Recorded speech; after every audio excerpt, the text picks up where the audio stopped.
How's it going, everyone? We have a controversial video today. How old is the Earth? Science says one thing, religion says another. Which one is accurate? The reason I'm bringing this up now is because I plan to tie this in to a future video that I want to do. So without further ado, here's Dr. Mark Harwood. Okay, so let me ask you, how old is the Earth? Okay, so let's apply that principle. The historical record actually tells us. Tells us that God created everything in 6 days. Adam was created on the 6th day of creation. It tells us that Adam was 130 years old when his son Seth was born, and Seth was 105 when his son Enos was born, and then all the way down to Noah. And it says in the 600th year of Noah's life, the flood took place. You can just add those numbers up. They're all there in Genesis chapter 5. You don't have to be a rocket scientist to do it. It's straightforward. In fact, I get my grandchildren to do it as an exercise when they get to their 10th birthday. I'll sit down and we build a timeline of Bible history. That's cool. That's really cool. And you'll cool. discover that the flood occurred 1,656 years after the creation. Okay. And then you can follow on and discover that Abraham was born about 2,000 years after the creation. From Abraham to Jesus is about 2,000 years. We know that scripturally and also from history. And from the time of Jesus to the present day is about 2,000 years. So if you add those up, according to the Bible, and this is not my idea, right. Here we are about 6,000 years after the creation. Now that's a bombshell. I mean, 6,000 years? Are you kidding me? Yeah, most people would say that. Yes. And look, I've got to be honest, when I realised that, it really did take my breath away. And I had to say, wow, Lord, there's got to be some evidence of that. But you know there is. Yes. There's enormous amounts of evidence for a recent creation. Yes. It's just that people don't know about it. But that's the sort of thing which is on our website. It feels like a big claim, and it feels like, well, a big claim, it needs some big support. Absolutely. So could you give us some of those? I mean, obviously people can go to the website and they can find out those. Sure. Creation.com/age, was it? Or 101? Yeah. Creation.com/age. Age, and you can go and see a whole list there. 101 evidences. Could you just give us a few of them to start us off? Absolutely. There are various classes of evidence. There are those which show discordant results with the evolutionary timescales. And then there are those which point closer to just a matter of a few thousand years for Earth history. Now, in the former category, I would think, well, let's take some radiometric dating things first. And maybe might be worth just spending a little bit of time on that, because radiometric dates get so much weight put on them in our culture. Right, exactly. So and they're not always correct. What you can do is test how good the dating methods are. Now, in order to do that, you need to have a rock of known age. So that takes the assumptions away, like earlier we were saying. Absolutely. So now you've got minutes. your historical record. You see, you know when this rock was formed. How do you get a rock of known age? Well, a really good way is to take a rock from the lava dome of a volcano with a known eruption date. Got it. It's just been solidified, so you know someone saw it. It's a historical record. That's right. So there's an historical record with a date. So we now know exactly how old the rock is.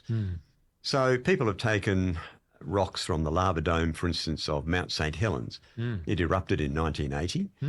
And a rock from the lava dome was dated, various samples, using the potassium-argon dating method. And people got anywhere from 350,000 years to 2.8 million years old. Wow, and it was only 1980. Well, yes, and the rocks at the time were about 10 years old. Oh, right. So interesting. And you read in the literature, people say things like, well, dating rocks that are young is notoriously difficult. I've heard this, So just hang on a minute. Let's There's only a think certain through time frame, apparently, where it's I've accurate. just given you a rock to date.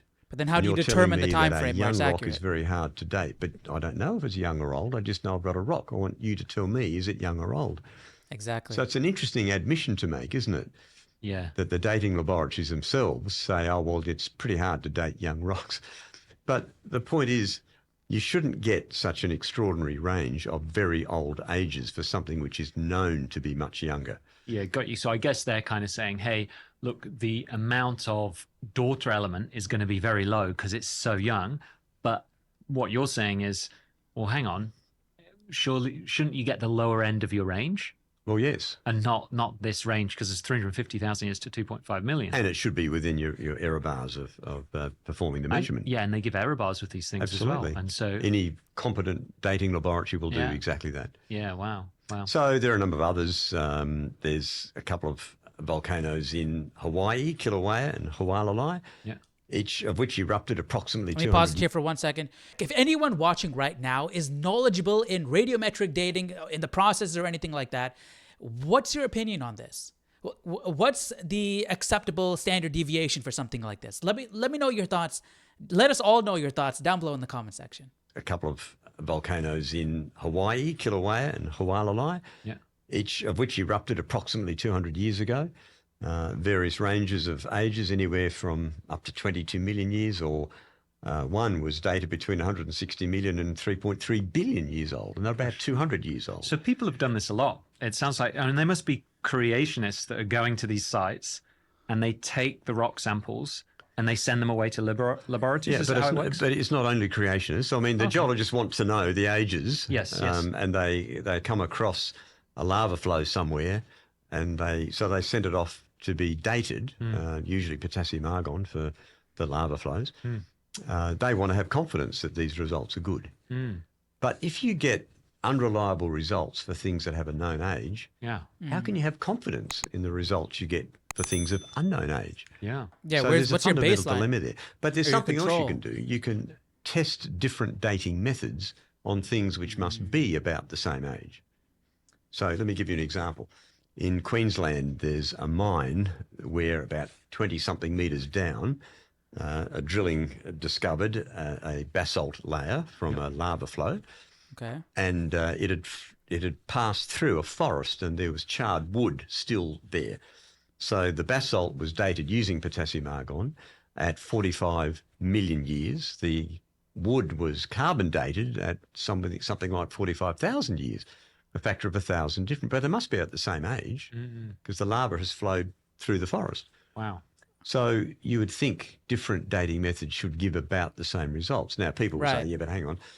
Carbon dating can't go back millions and millions of years. Okay, see, that's what I've heard. But it gave a date well within the range of its capability and precision. Okay. So it should have at least maxed out, if nothing else. But there was carbon-14 present, showing that it could not be millions of years old. And so you're saying they came back with the carbon date and the error bars, saying that, okay, it's within this. So it's within its calibrate, it's within its level of and so therefore that shows that these methods are not very reliable. That's what it's showing.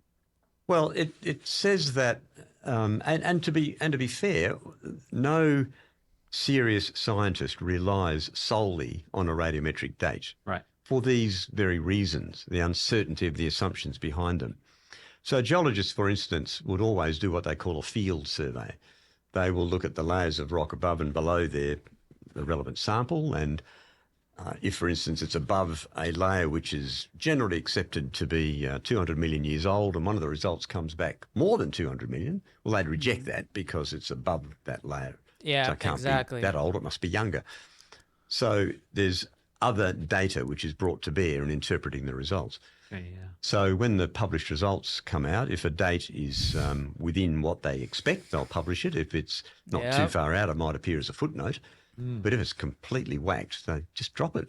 Now, I'm not trying to be critical of scientists because I am one, but what it reveals is how our belief systems work, because we filter all the evidence we get in accordance with what we already believe. He made a fantastic point there at the end. What if the outlier is accurate? And what about findings that are outside of what's considered the established science? Because I feel like that's an area the peer review system can improve. With that said, let me know if you want to look into this deeper, because this was just a little tease to the appetite. So if you want to dive into this deeper, let me know down below in the comment section, and let me know your thoughts about this down below, and I'll see you all in the next video. Take care. Bye-bye.